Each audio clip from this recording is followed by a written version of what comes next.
Yes. Welcome to the open source. We're joined here today with two special guests. If you guys want to introduce yourselves.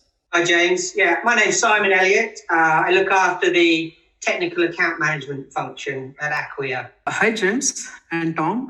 My name is Prahlad, and I am working as the lead technical account manager for EMEA region.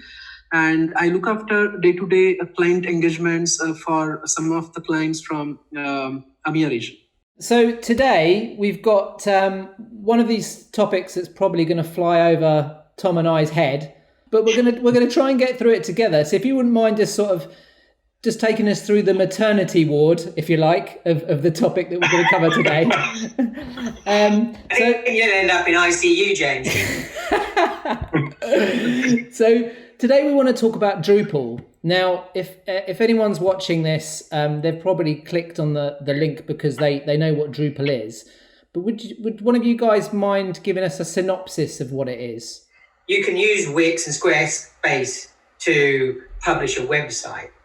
You can use Drupal to build your own custom version of Wix or Squarespace.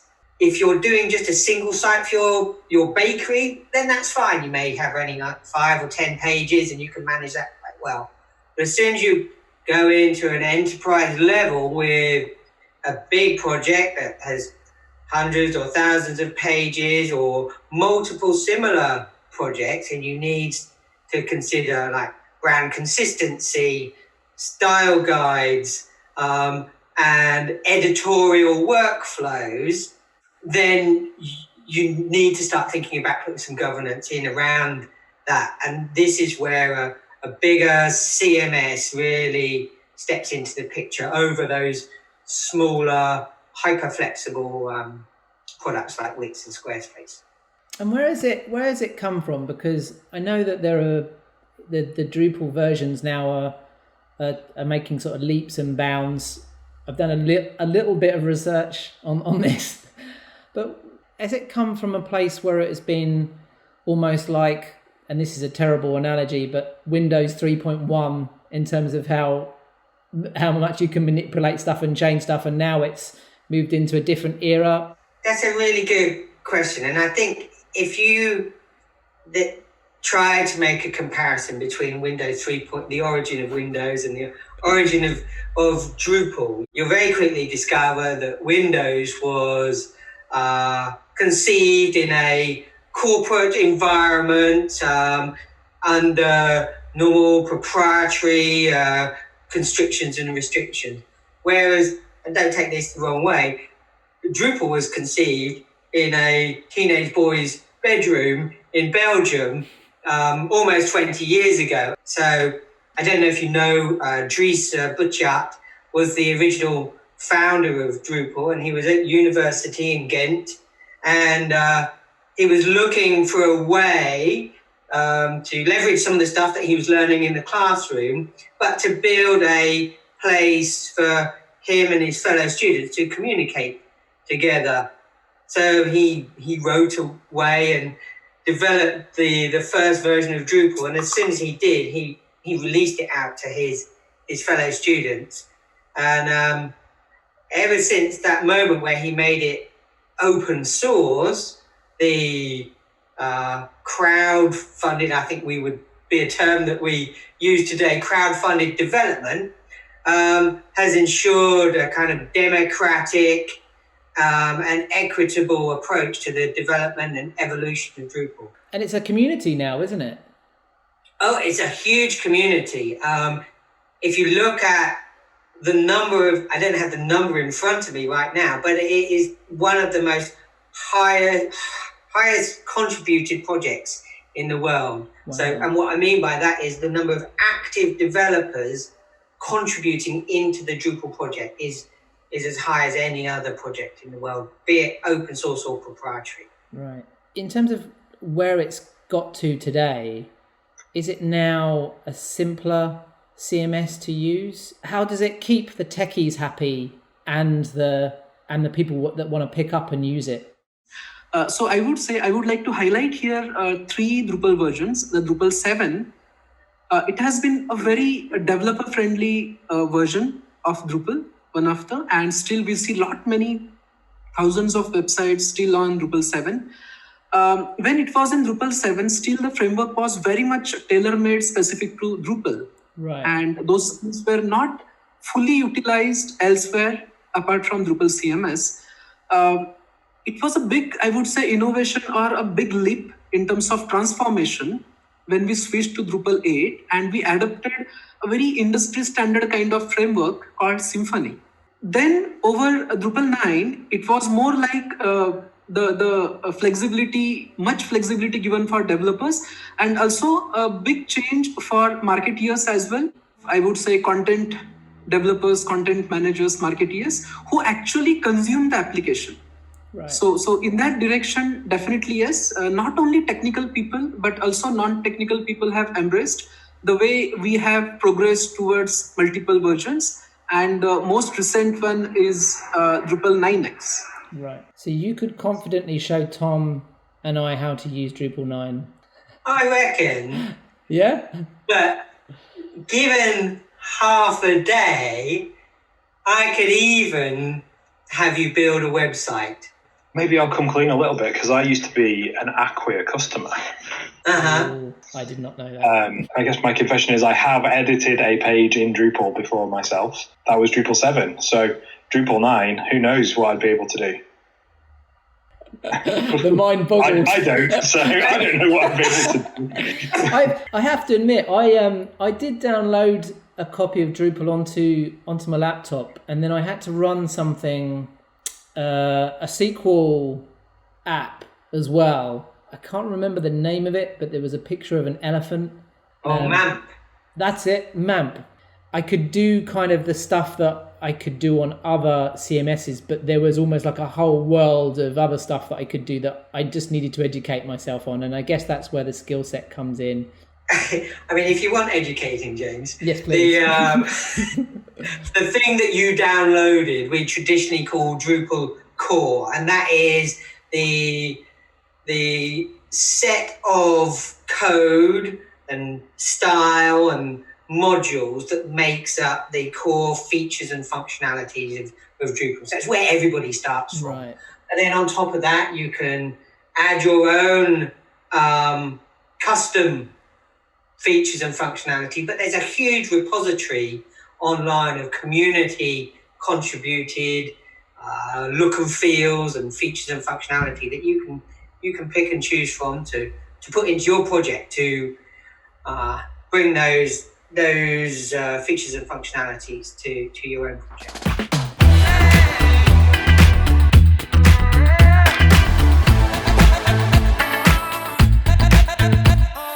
So to jump in there, and James, this is a little bit off-piste.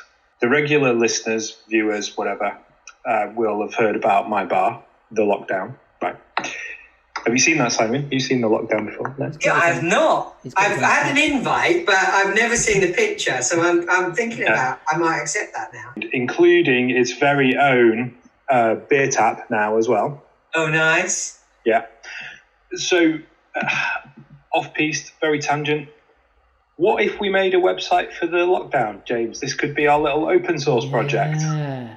Is that not bootlegging, or is that something else? Oh, you don't have to see. It's only bootlegging if we sell something. No, I mean, as long as the beer is free. Yeah. Yeah, then it's not illegal, right? Yeah. No. Okay. There's a bit of synergy there with the Drupal project. And I remember being at a Drupal con, I know, many years ago.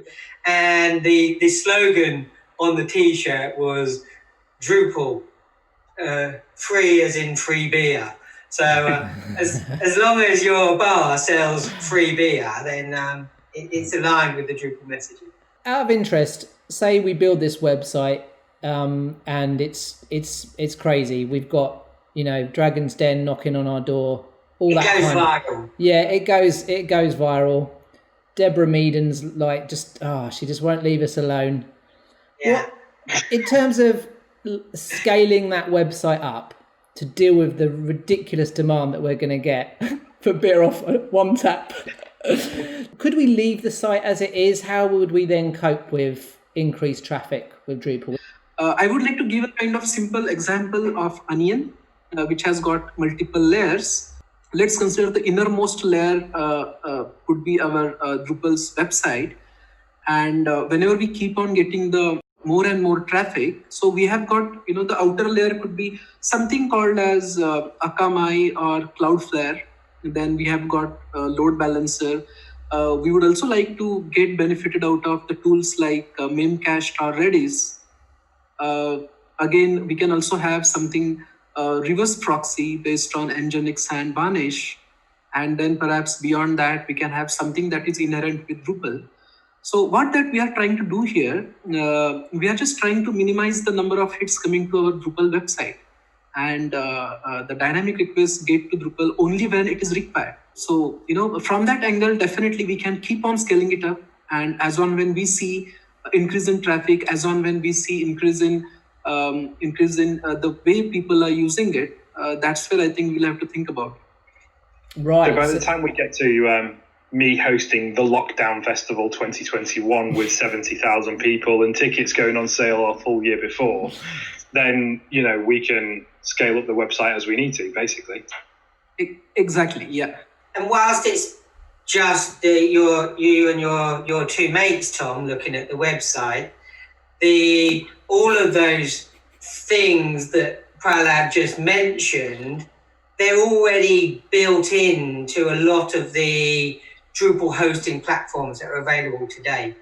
So they're pretty standard fare that when you buy a bit of Drupal hosting, that it will have a CDN layer, that it will have the other layers of cache in there. So for your basic marketing site that has no direct engagement with the customer other than just pushing information out, you're pretty safe on most platforms today to launch, right up until the moment that you start wanting to sell beer online and a taco delivery service. This is just like we're going into business together, Tom. I don't even... I'm in. I had no part in this until you showed me what it was. So at what point did Tom and I need a dev person or someone technical to jump in on that site? If Tom's intention was to only ever run his lockdown bar for him and his three mates, then probably the right solution for Tom would be a Wix or a Squarespace or something like that.